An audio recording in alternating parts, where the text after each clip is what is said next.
So the car I'm running this year in the OPTIMA Search for the Ultimate Street Car is a 2002 Chevrolet Corvette Z06. I found the car about 2.5 years ago. They completely tore it apart, all the engine, driveline, suspension, everything, and did a complete build all at once. It has a 408, which is a D-stroked LS7 engine.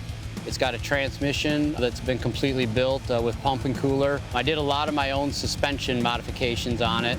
I added some weight to it. Some of it was audio to score a little better in D&E, but that basically put me to the point where it's definitely a solid GTS car as far as weight. I think it's perfect. It's like 32, 35.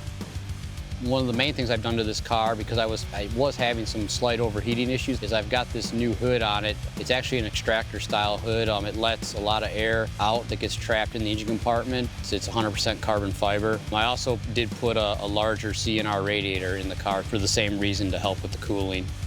The thing that keeps me coming back to these events is the competition. I think it's the same for probably a lot of the other competitors. Most racers will tell you when you're a racer, it's in your blood. You know, it becomes an addiction, basically like a drug, and you're just driven constantly, week after week, year after year, to try and make the car better. You know, it's my hobby and my passion and what I do.